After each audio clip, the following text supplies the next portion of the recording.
Underdogs have won 7 of the 11 main events in 2024. That means 63% of the time, the underdog in the main event this year has won the fight.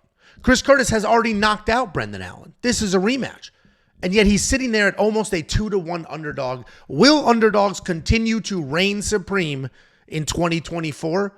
My name is Angelo. This is We Want Picks, and I'm going to break down the entire UFC Vegas 90 fight card, giving you my picks, predictions, and bets. But before I do, I want to thank you. Last night during the chaos that was UFC Atlantic City, we crossed the 23,000 subscriber mark. We have well over 30-something hundred premium members on our website. And none of that is lost on me. None of it. I am nothing but grateful and appreciative of every single one of you that have taken the time to not only watch the videos, but go one step further and click the subscribe button. Go another step further and go to WeWantPicks.com and become a premium member. Go another step further and comment and like videos. None of that is lost on myself or Jacob, but genuinely appreciate you. Every time that ticker goes up another 1,000, it is absolutely humbling. I appreciate every single one of you. It's astonishing that we get to do this. And those numbers, watching everything go up as they have been, helps us with the grind. Because I got to be honest, it's Easter morning. I'm sitting here right now. My wife and kids are baking a pizza rustica for today. But I'm here doing this. And if we weren't doing well, and if it wasn't going up, and we weren't getting support from the community, this would be a really tough video to film, a really tough grind to do on an Easter morning. But because of the support, it makes it a little bit easier. Because I know later, as I'm obsessively swiping down on the YouTube Analytics app, watching how many views did we get? Did this video do better than last week? Are we getting more subscribers? As I'm obsessively doing that, as I do, watching those numbers go up make this a lot easier. So thank every single one of you. Even the people who say, Angelo wears dark clothes to look skinny and it's starting to have the reverse effect. Even that helps with the algorithm. So I don't encourage the fat jokes, but I will take them if it helps the algorithm. And seriously though, thank every single one of you. I cannot appreciate you anymore. If you want to get my thoughts on the absolute chaos, the nut shots, the eye pokes, the early stoppages, the ridiculousness that was UFC Atlantic City, I have a 40-some-odd minute video that I uploaded last night at 2 o'clock in the morning, breaking it all down. So check that out. I am curious to get your thoughts on that event, as it was pretty wild.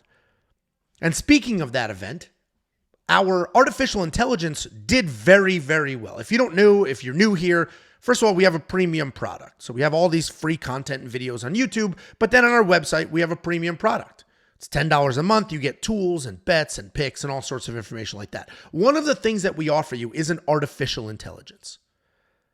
We have a gentleman that reached out to us last year. He said, I am a nuclear physicist. I love this sport. I love your channel. And I have a tool that picks fights. So we started talking.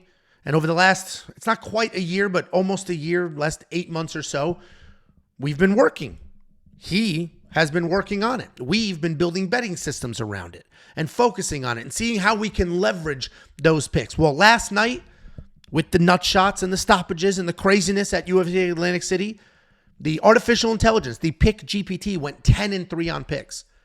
It had a 70% accuracy picking fights last night. It said Jandiroba was going to beat Loopy.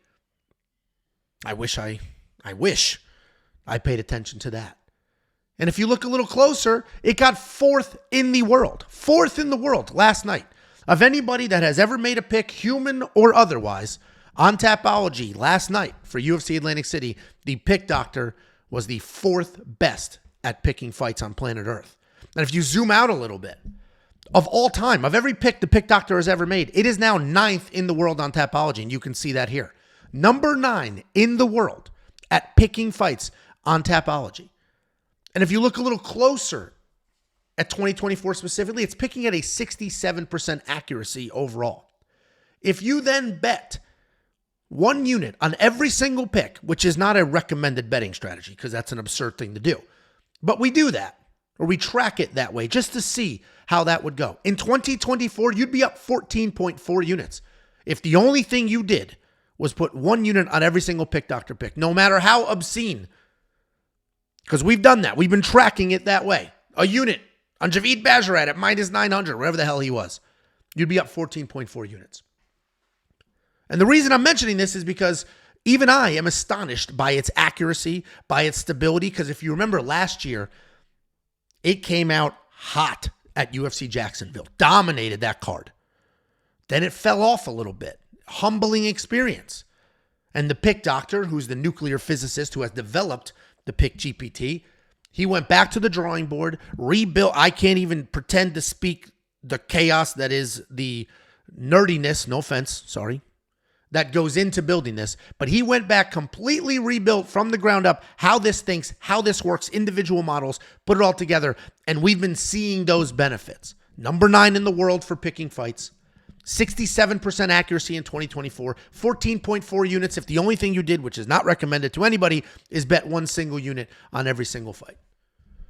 So I'm excited to see what the Pick Doctor has in store for us for this card or any other card going forward, because it is now finally at a point where it's stable enough to actually really look at and consider its picks and its insights. If you want to access the Pick Doctor and the Pick GPT platform and see what it's doing, you can do that. Just go to WeWantPicks.com, click Become a Member at the top. Not only are you going to get my picks and Jacob's, you're going to get the Pick Doctor, Artem, you're going to get some other stuff as well, including tools. One of those tools is the line movement tracker. This is going to give you the opening odds, the current odds, the win probability, and line movement for every single fighter on every single card.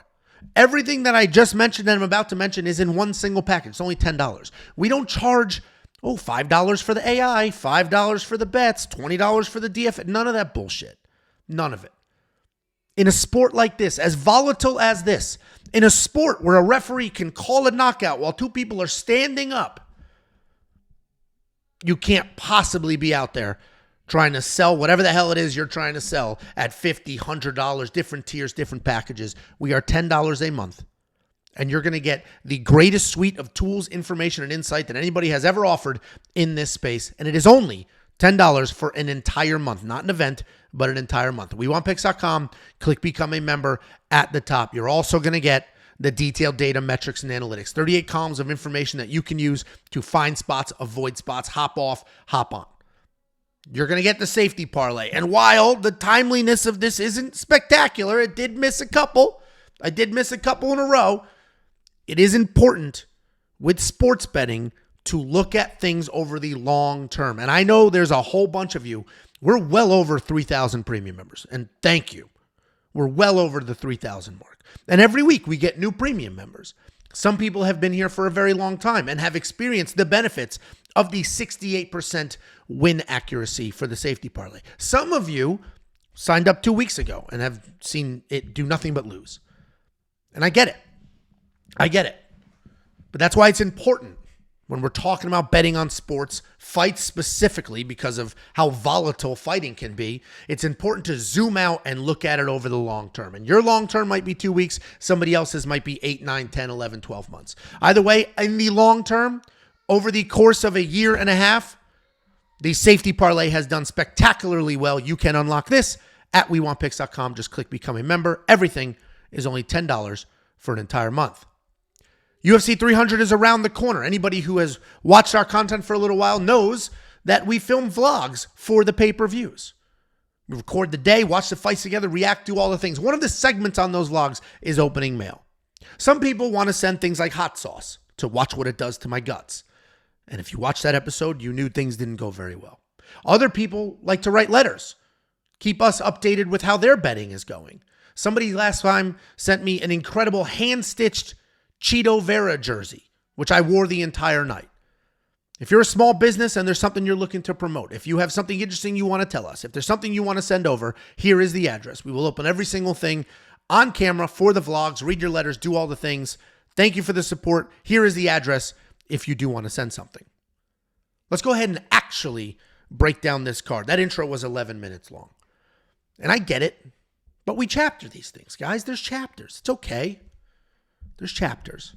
And opening up, the UFC Vegas 90 fight card is Melissa Mullins, also known as Melissa Dixon, taking on Nora Cornolle. And this is a surprisingly fun fight. This isn't going to be a boring, slower, don't know what's going to happen kind of fight. Because we got Melissa Mullins. She is powerful. She is accurate. She is a striker who has the composure of somebody that has way more than 6 professional fights. Her striking is clean. It's impressive. She's going to work into clinch. She's going to pick you apart at range. She's going to fight you in the pocket. On top of all of that, she could also work in some grappling. Her takedowns are not the best, and most times they're not even needed, but she does work them in really well and then have good control on top. She is coming off that very interesting, I will say, decision win over Irina Alekseeva, where she was dropped, she was taken down, but she managed to land a whole bunch of control minutes and squeak out a very close win. She's taking on Nora Cornolle, and it's so hard to see these last names and not just go Cornholio. And if you're my age, you understand that reference. If you're younger than me, you're wondering why the hell I'm talking about that backyard bag game, which I am not. Anyway, Nora Cornolle is a violent striker. She's got power. She's got aggression. She does a really good job using all of her tools. She's going to elbow you against the cage. She's going to knee you in the clinch. She's going to punch and kick you while she's at range. She's going to do everything that she can to find a knockout or a TKO. She doesn't really look to wrestle often, but when she's on the ground, she's got solid BJJ. She will take risks chasing submissions.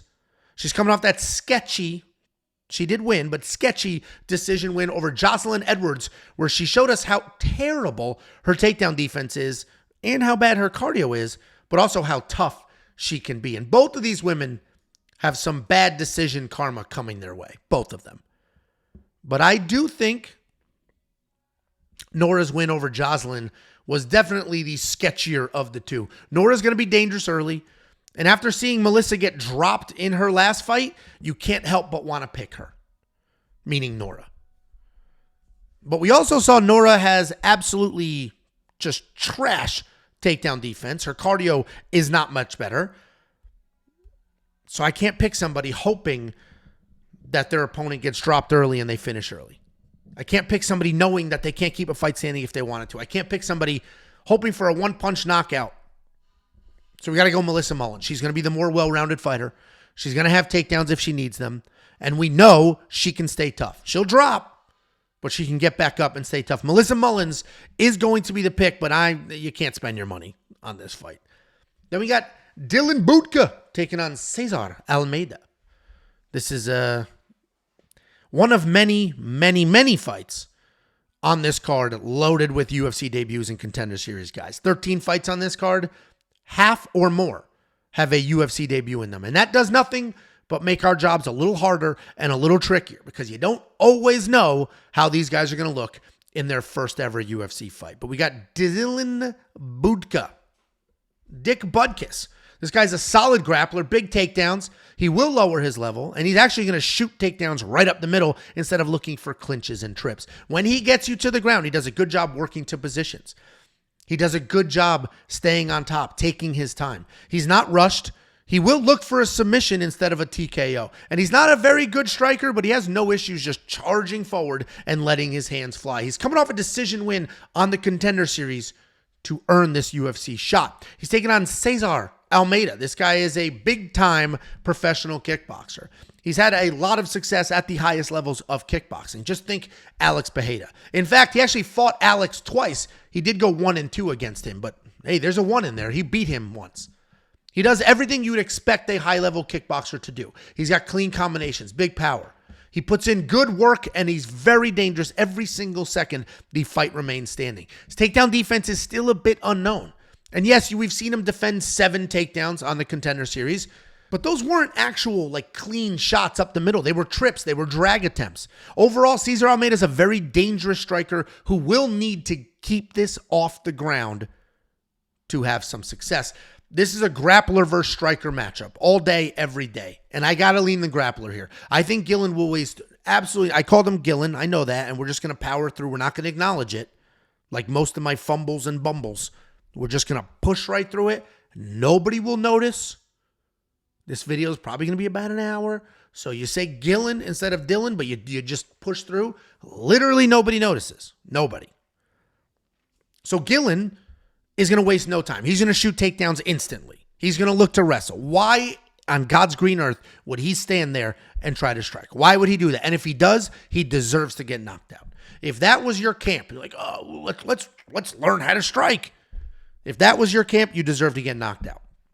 I do not imagine that was his camp. I do not imagine that will be the game plan. I think he's going to come forward, shoot almost instantly, get the takedowns, and win this fight. Cesar's takedown defense is going to be tested.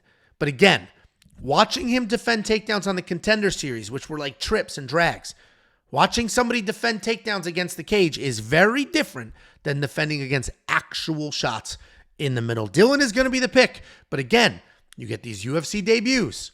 There's a lot of unknowns, a lot of question marks. I am curious to see where this goes. And we do have this next evolution of the UFC bringing in other sport talent, right? There was a period of time where they just brought in all these big-time wrestlers. Bubba Jenkins back in the day. Bo Nickel more recently. Bringing in big-time wrestlers. Now they're bringing in, they saw what Alex Bejeda did, and now they're bringing in some of these big-time kickboxers. Not everybody's had success, though. Alex has. But Blood Diamond, almost none. Cesar Almeida, we'll find out. Then we have Jean Matsumoto taking on Dan Argueta. I don't know Jean's ethnicity, but let's break down this name. Jean, French, oui, Matsumoto. Crazy combination of a name. That's like if my name was Angelo Bertolowitz. Those are kind of conflicting names. Good for Jean. So we got Dan Argueta with the hair. Jean Matsumoto with the pretty inexperienced record. And this is the biggest line movement we have seen on the card. If you are a premium member and you have access to the line movement tracker, you saw that Daniel Argueta opened at a minus 140, I think, minus 130. He opened as the favorite. He's now a plus 175 dog. What the hell am I missing? What the hell am I missing that Dan Argueta just full flipped shot to a massive dog? Well, let's talk about our French-Japanese fighter. Jean Matsumoto is a very well-rounded guy. In fact, he has a black belt in BJJ, a black belt in Muay Thai. He can initiate offensive takedowns as well with power doubles.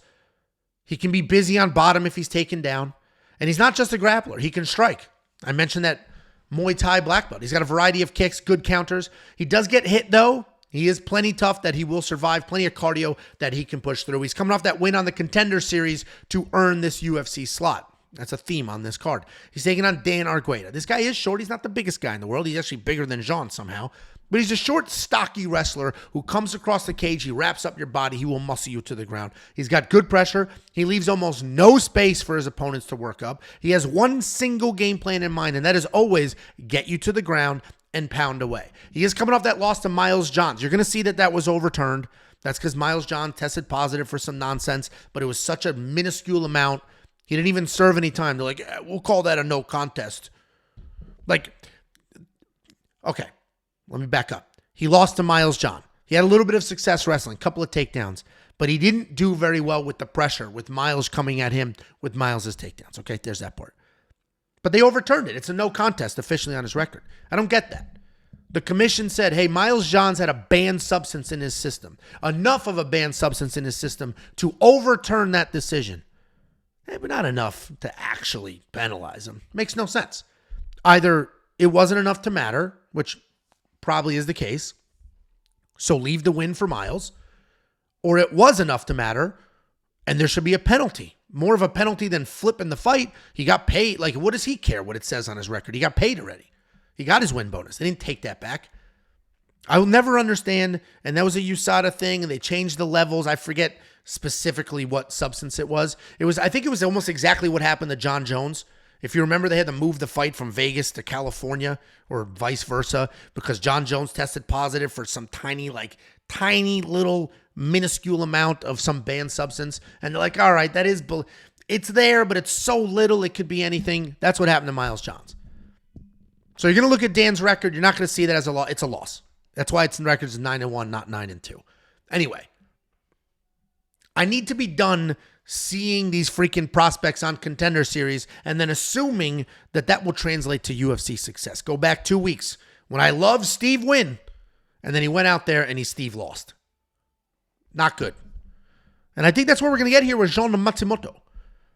He does look great. He looked great in the Contender Series, but Jean's already beaten a wrestler. And I think that's where a lot of this confidence is coming from. He beat a wrestler on the Contender Series. But I think Dan Argueta is a different animal. He bodied Ronnie Lawrence. Just smoked that skinny fool. Bounced them all over the place. Bodied him. That's another no contest on Dan's record. He beat him. He had Ronnie Lawrence basically done. The referee stopped it a little early, so they called it a no contest. I think Dan Argueta's pressure is going to be bigger and better than anything Jean's seen. I think Dan Argueta is tougher than anything Jean has seen. Jean's going to have to defend every single takedown because Dan's just going to keep coming. Jean's going to have to be laser pinpoint accurate with his strikes. And so far, we have not seen that these Contender Series guys can do that. Really, the only Contender Series wins we're seeing are guys against other Contender Series guys. And that's a broad generalization, and somebody's going to comment I'm wrong. I know I'm wrong. But I think Dan Argueta is going to get this done, and I'm going to continue to watch that line movement tracker. I'm going to continue to see if he becomes a bigger and bigger dog. Plus 175 is crazy. But hey, maybe we can get plus 200 out of these. If you want to unlock that line movement tracker, if you want to see all the picks and the bets, just go to WeWantPicks.com, click Become a Member. After that, go to the account page, click Link Discord, and then in our Discord, that will unlock all sorts of channels. One of them is the alert channel, which will push notifications to your phone. So if I do pull the trigger on a Dan Argueta bet, you'll get the alert on your phone instantly before the line maybe wobbles and goes back the other way. It's only $10 for an entire month. UFC 300 will be in that. UFC Vegas 91 will be in that. Anything you need, WeWantPicks.com. Click Become a Member at the top. Then we have Cynthia Calvillo taking on Piera Rodriguez. Cynthia Calvillo's on a 5-fight losing streak. She's making Sam Alvey's streak look like Israel Adesanya's win streak. It's crazy. 0-5. And she's here. Hey, let's give her a prospect. Let's give her a prospect on an Apex card. And that's what we're sort of stuck with. I haven't made the clickbait headline video yet, but I really should. And it will be called UFC 300 is the worst thing that ever happened to UFC fans. And it is. Because UFC 300 is so stacked, UFC 299 as well, that anybody that has any sort of name is on those two cards. So over the last 2 months and the next couple of months, there's not much to work with. So we have Cynthia Calvillo on a 5-fight losing streak, taking on Piera Rodriguez.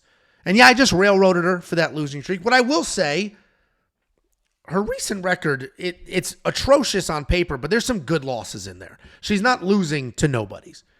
Despite her age, despite her record, Cynthia Calvillo is a decent fighter. Good striker, good grappler, has takedowns.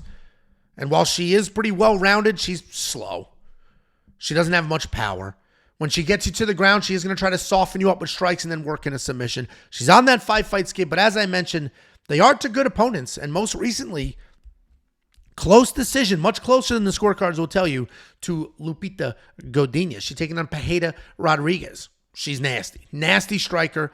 Very real finishing ability. She's going to plot forward. She will let her hands fly in what looks like controlled chaos. And while she is very purposeful in what she throws, she does wing punches. She does put her hips into everything that she does. She's got pretty good takedown defense at 66% and is defensively sound on the ground. She's got plenty of takedown offense as well, with 12 takedowns in 4 fights. She's coming off that submission loss to Jillian Robertson, where she basically shot a stupid takedown and was exposed on the ground.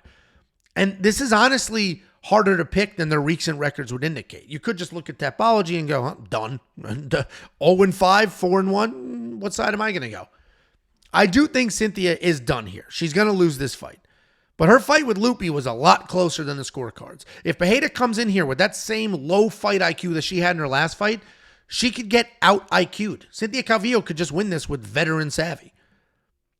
But when Cynthia Calvillo lost, I think it was to Jessica Andrade, something went with her. She broke on the stool. She has not been the same since.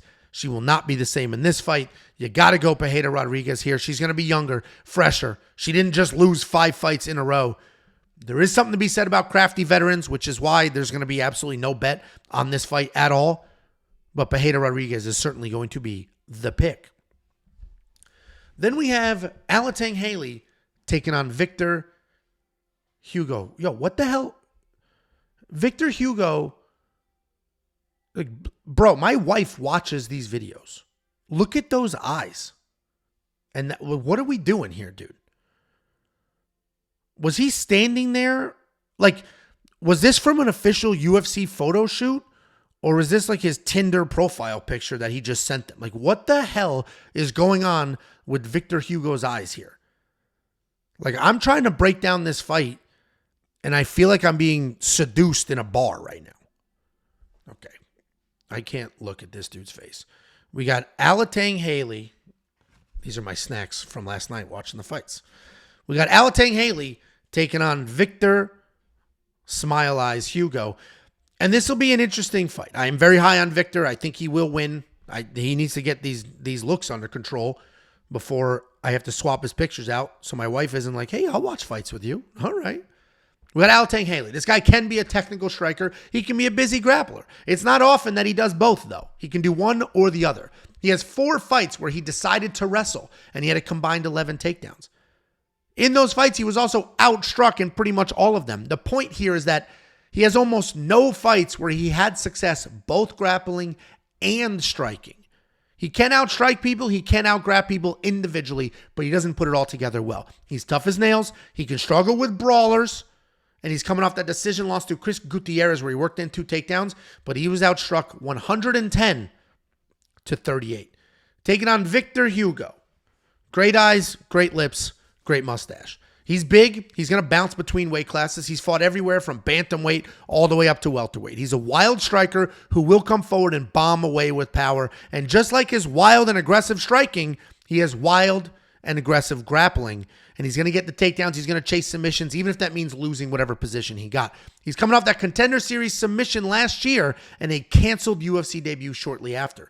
And I mentioned Alateng struggles with fighters who push forward and turn things into a brawl. And that's who Victor is. All gas, no brakes. He's going to stay in your face. I see Victor winning this fight. He should have enough takedown defense to keep it standing. And when he is standing, I expect him to pressure forward, ultimately break Alatengheili. Victor Hugo is going to be the pick. We got through it.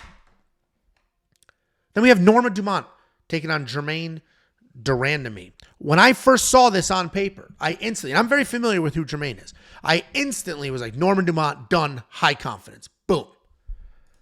And then I was like, man, Germaine Randamie is the first ever featherweight women's champion. Like, oh shit, Germaine Randamie does have a good record. Man, she's fought some of the best women on planet Earth. She is old, but she is accomplished. And women, much like heavyweights, have a little bit of a longer career, right? When you see a bantamweight man at 39 years old, that guy was done 5 years ago.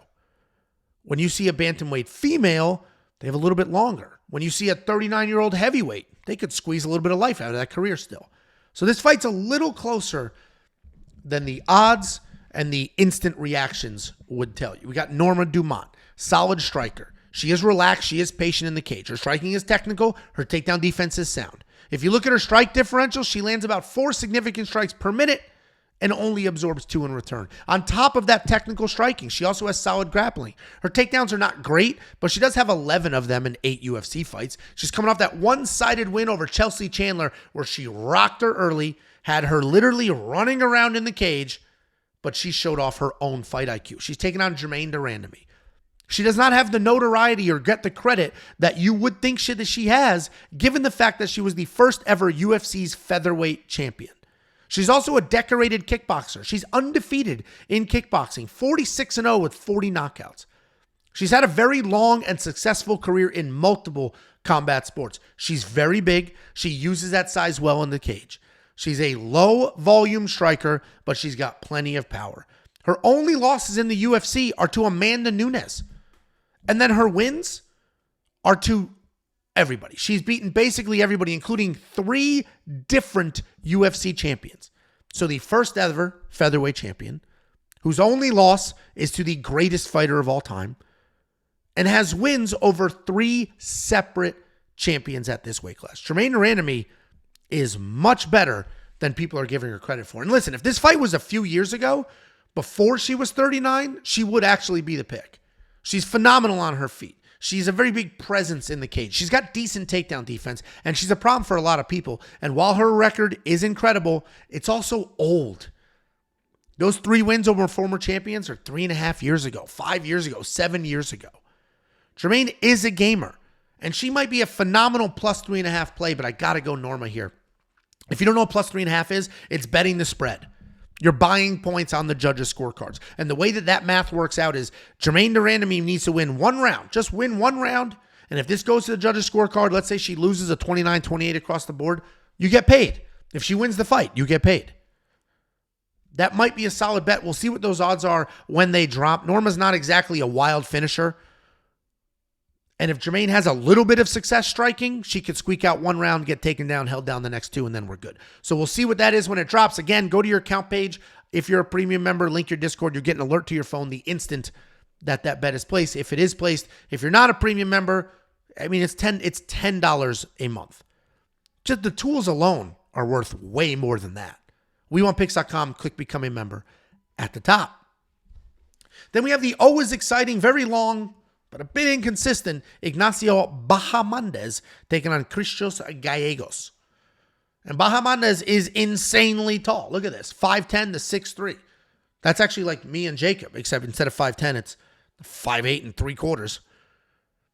But anyway, Ignacio Bahamondes, very tall for this weight class. And he typically will use that size, use that reach really well. He is a striker, incredible volume and okay power. He's got very good footwork, good head movement, and that protects him from other people's power shots. And he's got solid takedown defense at 85%. His takedown offense, however, is continuously horrendous, 0%. But that's not 0% because he hasn't tried any, because sometimes that's what the stats will look like. It's 0% because he can't get him. 0 for 5 in takedown attempts in the UFC. He is coming off that decision loss to Ludovic Klein where he looked flat-footed and he got taken down 3 times. He's taking on Christos Giagos. This guy's a grappler who has proven he is never out of a fight. His grappling is solid and he does have some tricks up his sleeve. His striking can definitely use some work on the technical side of things, but he is absolutely powerful. He comes forward, insane power. He's fast, but he's unorthodox. He wings his punches. He's coming off that second round submission loss to Daniel Zellhuber. This should be an automatic Bahamondes pick. The guy is long. He's powerful. He's got tricky submissions. And what we thought was good takedown defense. But that takedown defense is why he lost that last fight. So if you think Christos can come forward and get the takedowns, then Christos needs to be your pick. But if you think Ignacio's last fight was out of character for him, you still believe in his takedown defense, then he's going to need to be your pick. Personally, I'm on the Bahamondes side. I think that fight showed us how good Ludovic is more than how bad Ignacio is. So Ignacio's the pick. The takedowns are going to have me biting what's left of my nails, but I am going to lean Ignacio Bahamondes. And that's a fun last name to say. Unlike Cornolle, Bahamondes. Guys, I know the last couple of weeks might have been tricky for some of you, and let me help you out. Let me send you 50 US American dollars, which, hey, depending where you are in the world, that's great. Just go to WeWantPicks.com/bets. Use any one of our links to sign up with a partner, make a deposit. We send you $50 to the tank. It's affiliate marketing. They're going to pay me. And instead of greedily keeping all of that money, we're going to slice some of it off and we're going to give it right back to you.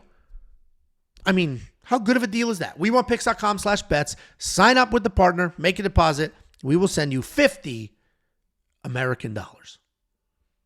Opening up the UFC Vegas 90 main card is Court McGee versus Alex Morono. And this fight order might change, but for now, this is the card opener.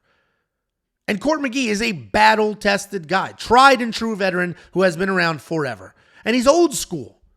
He's incredibly tough. He's very durable, solid striking, solid grappling. He never quits. He's good everywhere, great nowhere. And he's a throwback to when you could just work really hard and have success in this sport before the 1% athletes started showing up. He has become a bit of a grappler these last few years with 9 takedowns and 20 minutes of control time in his last 4 fights. He is coming off that early knockout loss to Matt Brown. He's taking on Alex Morono. Alex Morono is a well-rounded wild man. He's got nice, clean striking, incredibly underappreciated grappling, but he can get wild. He's a high-level black belt, but doesn't use his wrestling as often as you'd like him to. He does, however, do a really nice job working in takedowns when he needs them, or if he's in some trouble. He's coming off that decision loss to Joaquin Buckley, where he was a step behind the entire fight. And now we know Joaquin is a beast. Holy shit.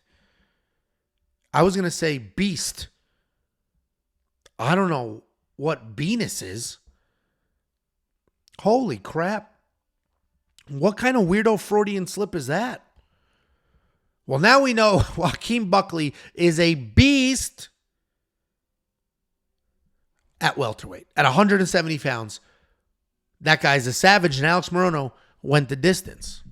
Can't say that about Vicente Luque. Anyway, I always like watching Court McGee. I appreciate what he's done for the fans. Right? He goes in there and he absolutely fights. He'll throw hard, he'll get hit hard, and he will hang out there. And he will fight for us. And that's what this is. It's entertainment, right? And Court McGee has entertained us for years. He was never amazing anywhere. And he relied on his work ethic and his chin. But at 39, that chin's not there anymore. And hard work alone isn't going to get you these wins.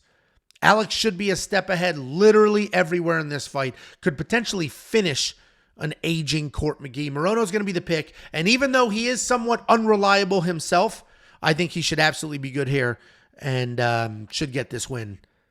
And I'm going to figure out what the hell a Venus is to make sure I never accidentally say that on stream again. Then we have, I just called Alex Morono a little bit of a wild man.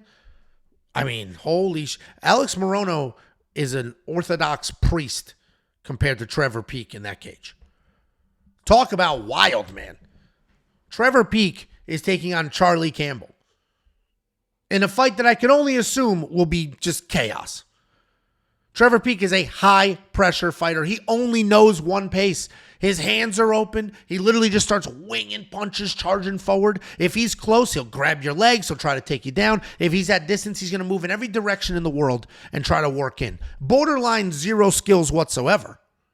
But he has high pressure, a take one to give one style, and he can break people. He's coming off that win over Muhammad Yahya, where he yet again showed his lack of actual technical skills, but also showed us an incredible chin and some newly added wrestling. He's taking on Charlie Campbell. Charlie Campbell's a technical striker. He likes to pick his shots. He likes to use accuracy instead of coming forward with large combinations. He can be hittable because his hands are low, but he's got nice leg kicks, great takedown defense, and he's very busy if he ends up on top. He's coming out of that Sarah Longo fight gym, so you know he's gotten high-level looks, and he's going to have an army behind him in this fight. He's coming off that stoppage win over Alex Reyes in his UFC debut. Listen, Charlie Campbell, without question, is the better fighter. If this was a video game and it was like striking skills, grappling skills, actually, there literally is a video game. But if we ranked his actual skills next to Trevor Peek's skills, wouldn't even be close. A commission, if commissions were approving fights based off of skills alone, there's not a commission in this world that would approve this fight. They'd be like, no, this fighter is just so much better than that fighter. This can't be safe. Luckily, that's not a factor. Because Trevor Peek, while is not the more skilled technical fighter here, this guy's an animal. He's an animal with a granite chin. I don't know what Charlie Campbell's going to do to him. What's Charlie Campbell going to do? You can't even out-technique the guy. Because he's just so crazy, so chaotic, so in your face. You can't step off. You can't avoid the train coming in your direction. So to be a patient technical striker like Charlie Campbell, it's almost impossible. So now you have a Trevor Peek with a cement head. He's got Marvin Vittori's head on his body. He's got that chin at lightweight. What are you going to do to him? So I don't think Trevor Peek's a very good fighter, but I do think he is going to move forward, throw a million things, grind out a win. I think Trevor Peek does pull this off. He's a 2-1 underdog, and based off skills alone, he should be a 10-1 underdog. But once you add his non-human chin and his aggression, this is a pick-em fight. And I'm going to pick the dog. He lost to Chepe Mariscal because Chepe is also a dog. You have to outdog Trevor. Unless you're Nate the Train or Chepe Mariscal, you're not outdogging this guy. So Trevor's going to be the pick. Bet-wise, I don't even consider the money line. He's just not good enough to bet the money line. Inside the distance, decision, no action might be the best bet we could do here. Because finishing Trevor Peek is almost an impossible task. So that'll get us a refund if he is out-techniqued.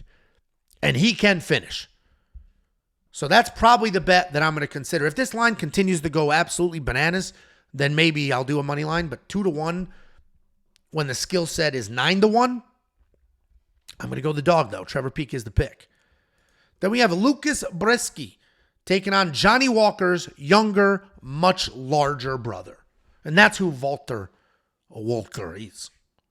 And I'm talking like a Russian, even though he is a Brazilian. And that's because Valter Walker lives in Russia, fights like a Russian. He might even speak it. Valter Walker is Johnny Walker's brother. And like Johnny, he's massive. He's 6'6". He's very imposing. But unlike, I said imposive instead of imposing. But again, you just keep talking and nobody notices. That's the trick. That's the trick to a good debate as well. You're arguing with your friend, just keep talking. They won't know that you're wrong. So we have Valter Walker, massive, 6'6", Johnny Walker's younger brother. But unlike Johnny, Valter is controlled. He looks to work forward cleanly instead of creating a mess and dancing around. He's also much more of a wrestler than he is a striker. He has spent a giant portion of his career in Russia, where he's been grinding on the wrestling mats. His striking is not very good, and he gets hit a ton. But he doesn't care. He's looking to lower his level and shoot takedowns. He's taking on Lukasz Brzeski. I can't not do it. Once I start an accent, I can't not do it. Lukasz Brzeski's a well-rounded heavyweight. He's got solid power, solid speed, decent takedowns, nice leg kicks.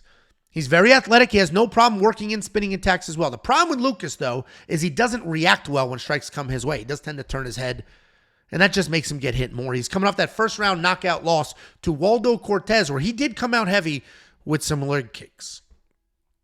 Valter should absolutely dominate here. He should be able to come forward, ragdoll Lukasz, and get it done. The issue, though, is his striking is borderline miserable. He eats a ton of shots. His face just gets smashed on the way in, and somebody like Lukasz could potentially catch him just when he's charging in. But 90% of these heavyweights are not used to a massive 6'6" Brazilian. That was a bad one. That one I'll redo. I can't power through Brazilian. That might have been a stroke. What it really was is I was up till 2-something in the morning filming that recap video to get that out for you guys, because I figured there's a bunch of people on Easter morning traveling. Maybe they want to listen to the sultry sounds of Big Papa Bo. That's me. Anyway, heavyweights are not used to a 6'6" Brazilian that comes charging at them, wrestling like a Dagestani. Valter is going to be the pick, and I imagine the UFC is going to fast track this guy to the top. I love Valter. I love him in this matchup, but he is a UFC debut, and we know how volatile those can be. But for now, very high confidence in Johnny Walker's baby brother. Then we have Morgan Charrier taking on Chepe Mariscal. And yet again, Chepe is an underdog. He's been an underdog in all 3 of his UFC fights, and so far, 2-0 in the UFC. Can he continue to win as a dog? Well, let's talk about that. Actually, I don't know if you guys watch Good Mythical Morning. He says, they do the intro, and it's like always food related. It's like, which fast food restaurant has the best mozzarella sticks? Let's talk about that.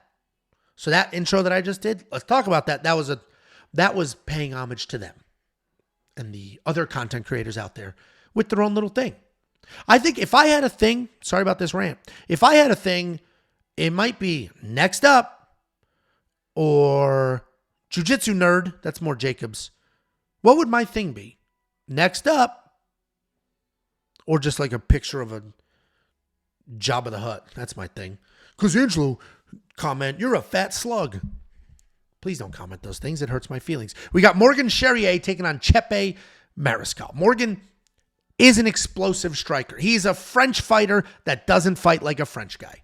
He's light on his feet. He stalks his opponents. Then he leaps into big punches and works for control. He does a very good job being all the way in or all the way out. And when he's in, he likes to tie up so he can work in some knees and get some control. When he's out, he'll stalk you, then leap in when he sees his openings. He's got solid takedown defense and a few takedowns of his own that he will rely on pretty much in scrambles.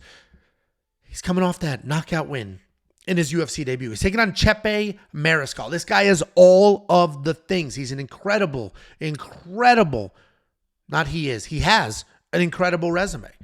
He's got a BJJ championship on there. He's got kickboxing credentials. He's got a collegiate wrestling career. He is all of the things that you want in an MMA fighter because you take those skills and then you add dog right on top. His resume screams grappler though, right? Jiu-Jitsu championship, college wrestler. But he's got some solid striking as well, and he is willing to engage. He's coming off 2 wins in the UFC. He's made a name for himself as an absolute dog. The most recent win was an injury win over Jack Jenkins. He had a takedown. He had some success. Jack was basically tossed to the ground, based the wrong way, and hurt himself. But Chepe did that. Chepe's the one who tossed him to the ground, which caused the base, which made him hurt himself. It's not like Jack threw a punch and his shoulder came out. Jack got tossed. Jack never learned how to brace on impact, and then Jack hurt himself. Either way, this should be a fun fight. Chepe has been an underdog, as I mentioned, in every single one of his UFC fights. And I get it when you look at his record, because he's got 6 losses. A couple of them are to notable UFC standouts before his UFC career. But we're now 2 wins deep into his UFC tenure. And we know he's tough. We know he can pressure. We know he can wrestle. And until I see him lose, I have to ride this guy into the ground. I like Chepe to make this fight ugly and grind out Morgan Charrier. Right now, he's a plus 145 dog. I wouldn't be surprised if he becomes a full-blown favorite by the time this weekend. So I am going to throw some money on Chepe. I'm going to watch that line movement tracker. If it starts to move, he's plus 145 right now. If he's plus 138 tomorrow, boom, I'm betting it because it's going the wrong direction. If he's plus 155, well, let's just wait and see. If you agree with that pick, don't ever bet on fights you don't agree with just because my sexy ass did it. But if you also think Chepe wins, then I recommend you do the same. Watch the line movement tracker. Wait for the best odds. Wait till you think it's about to peak, and then boom, hit it. If you're a premium member, go to your account page, link to Discord. That's how you're going to get alerts to your phone the very second we place our picks and bets. This way you don't have to log into the website constantly and refresh. You'll get the alert on your phone. WeWantPicks.com. Click Become a Member. It's only freaking $10 for an entire month. Then we have a spectacular co-main event. Remember earlier when I said UFC 300 was one of the worst things to ever happen to UFC? This is the result of that. And this isn't a knock on Alexander Hernandez or Damon Jackson, because this could be a very fun fight. Is this a co-main event? Is this a co-main event? Is this the second best fight on a fight card? No. No, this is not a co-main event. What are we doing? The 2024 Apex cards, like the bar is so low. And I'm a massive UFC fan, so I will watch this fight and every other fight the UFC gives us, regardless of how good or bad it is. And a lot of you watching me are in the same boat.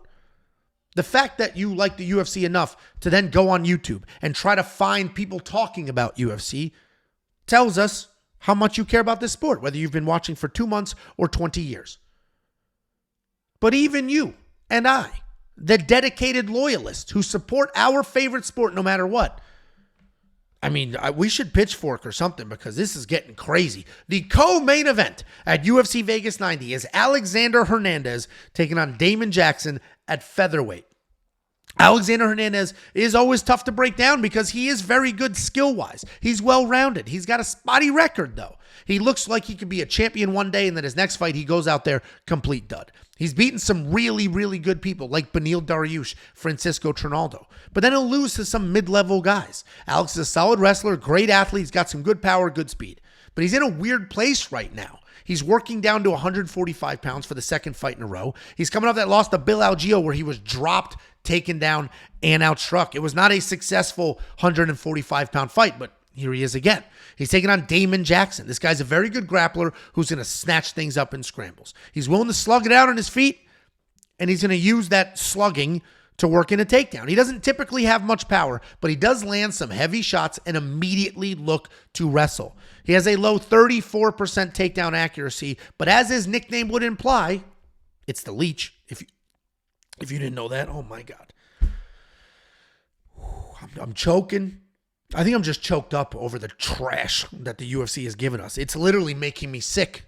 You're watching me as I'm breaking down this card and it's getting progressively worse, I'm getting sick on camera.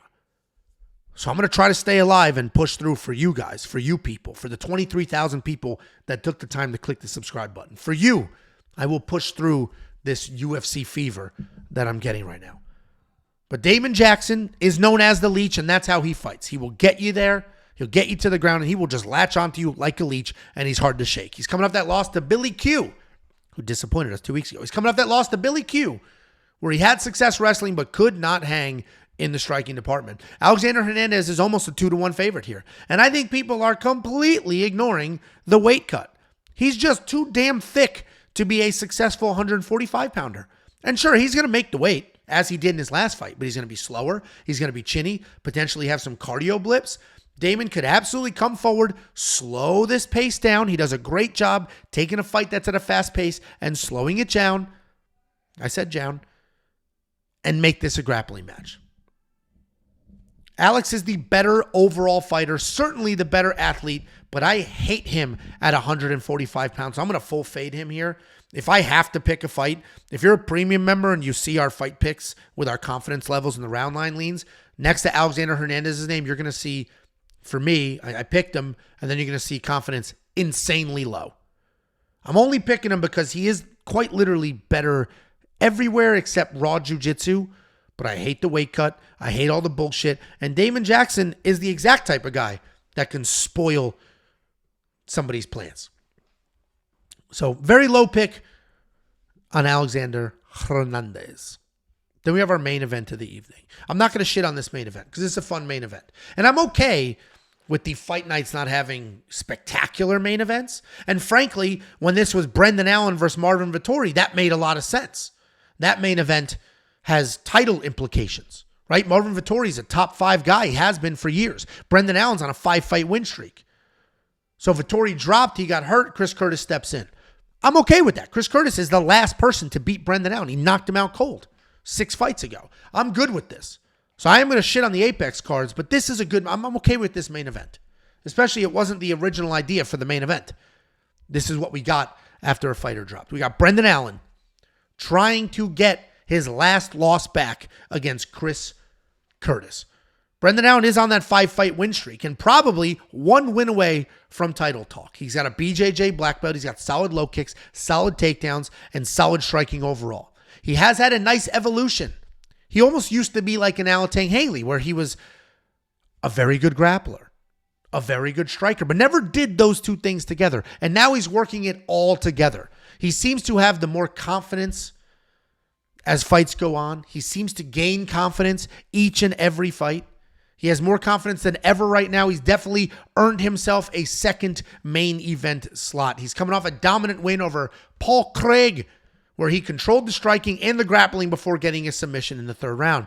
He's trying to avenge that last loss against Chris Curtis. And Chris Curtis is stepping up on short notice. I mentioned he already knocked out Brendan Allen. Style-wise, Chris Curtis is a clean boxer, good takedown defense, and if I may, great takedown defense. He's got solid power in his hands, and that comes from clean, short punches which catch people off guard. He works in nice leg kicks. He will touch up the body as well. He takes his time with his shots, but he's always moving his body to stay out of the way or set something up. He is primarily a counter striker, and he likes to fire back from that Philly shell. He's coming off a split decision win over Marc-Andre Barreau, where the commentators criticized him for not throwing with power. They basically like, that looked like a sparring match. And Chris had an issue with that. Chris tends to have an issue. He has an issue with me in the past. Like, Chris absorbs a lot of Chris content, which I get. It would consume me as well. But he absorbs a lot of Chris content. He watches our channel. He watches anybody who breaks him down. And it gets to him. If I were to come on here and say Chris Curtis was going to lose, as I did when he fought Phil Hawes, and if I came on here and said it again, he would comment. And I appreciate that, Chris. I appreciate the support. I appreciate you watching and doing all those things. Got some good news for you, though. I'm on your side here. This is a rematch from 2021. Chris Curtis knocked out Brendan Allen in under 2 minutes. And that's why I'm surprised to see that Brendan Allen's a 2-1 favorite. Has Brendan Allen improved that much? The last time they fought, knocked out cold-ish in under 2 minutes. Since then, has he improved enough to then become a 2-1 favorite? Is he so much better that he went from being knocked out to a 2-1 favorite? What specifically has Brendan gotten better at that will help him win this fight that he couldn't win the last time? Well, he certainly ties in his wrestling and his striking better, but it's nearly impossible to take Chris Curtis down, which means this is likely a striking match. And last time they were striking, we saw what happened. I think the odds look the way they do because of Allen's recent win streak, which is very impressive But I think he can only win this fight, as he has won his last 5 fights, by getting it to the ground. And that's going to prove insanely tricky. Taking down Chris Curtis is not an easy thing to do. The only person that was able to do it with relative ease was that absolute giant where there was then a headbutt and that fight became a no contest. But I got to go Chris here. Despite a couple of losses in his UFC tenure, his takedown defense has absolutely held up. We already know he can knock out Brendan Allen. Curtis is going to be the pick. Certainly short notice has me a little bit concerned, but I like Chris Curtis here. And honestly, Chris Curtis on short notice is better than full fight camp Chris Curtis. And I think that has to do a lot with the content he absorbs and he gets in his own head. And I get it, man. I get it. Years ago, in my 20s. So I wrestled the majority of my life. Then I went from wrestling to jiu-jitsu. 18 years old, I started training jiu-jitsu. I'm 40 now. I've been doing that shit for a while. 18 years old, I started doing jiu-jitsu. And I was getting better and better at it. And then I was surrounded by fighters. Glover Teixeira. Same gym. Trained together for many, many years. And I saw he was having some success. A couple other people that made their way to the Ultimate Fighter, I saw they were having success. Some of them moved down to American Top Team. So I said, I want to be a fighter. That's what I want to do. And I booked the fight. And it was the typical 6 weeks out. And it was consuming me every night. Oh my God, I have to get into a fist fight in front of my friends and family. Every night. And that's just something in your head. And it is very hard to push through. I have competed in wrestling tournaments and jiu-jitsu tournaments my whole life. And yes, it's tournament and not tournament. But this was a different kind of pressure. I didn't stress about a wrestling tournament the night before. I stressed about it that day. And those nerves are how you know you're alive, and you shake hands and the nerves go away and you're just wrestling. But a fist fight in a cage in your underwear in front of everybody you know is terrifying. It's terrifying. And that consumed me. That whole oh my God, I have to fight. Ultimately, I ended up getting hurt, didn't have to fight. And that was honestly a huge relief. I never even attempted to book a fight ever again. I was like, I'm not built for this mentally. And I think Chris Curtis has some of that in him. Obviously, he has stepped in a cage 41 times. So he makes his way in there. He battles those demons. But I do feel, and listen, I'm not a fucking psychiatrist here, but I do feel Chris Curtis thrives on short notice because he doesn't have all of that time to overthink. He doesn't have 6 weeks to think about every single thing that could happen in a fight and overanalyze it. Because I do feel like he might do that a little bit. So short notice Chris Curtis might be the best version of Chris Curtis. That's how he beat Brendan Allen the first time, if I'm remembering correctly. That's how he beat Phil Hawes. I like Chris Curtis to be that guy, defend the takedowns. Brendan Allen's going to think he can strike with him. Brendan Allen cannot strike with him, and we know that. Chris Curtis is your pick. And as I opened up this entire video with, underdogs have been winning at a 63% clip in main events in 2024. I think that will continue. Guys, I ask you very politely, become a premium member. Premium membership is only $10 for an entire month, and it will get you access to not only picks and bets, but also tools and information. One of those tools is the line movement tracker. You're going to get the opening odds, the current odds, the win probability, and the line movement for every fighter on every card. Right here, Dan Argueta, open at -140, now sitting at +175, which means his implied win probability is only 35%, and he had 37% line movement. These are important things that you can use to follow a trend, hop off if you're already questioning a fighter. You're also going to get detailed data, metrics, and analytics. 38 columns of information that you can use to find your spots, to hop in prop bets, hop out of prop bets. You're going to get a DraftKings optimizer. This will build DraftKings fantasy lineups for you. A couple clicks of the button, there's your lineup. There's 150 lineups if you want. And it will be preloaded every single Friday after weigh-ins, preloaded with the best DraftKings ownership projections in the game. You're also going to get more than just me, more than just Jacob. You're going to get Artem, who gives you picks for everything. PFL, Bellator, the regional shows, and the Pick Doctor. If you want to know how well the Pick Doctor's been doing this year, go all the way back to the beginning of this video, because that artificial intelligence in 2024 has been doing very, very well, very, very consistently. Everything I just mentioned and more, WeWantPicks.com. Click Become a Member at the top. It is only $10 for an entire month.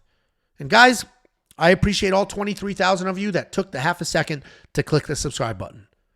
All of our socials are at We Want Picks, and if you want to follow us everywhere else, we would appreciate that as well. Guys, thank you so much for the watch. Have a happy Easter, and we will see you on our normal Tuesday night live stream.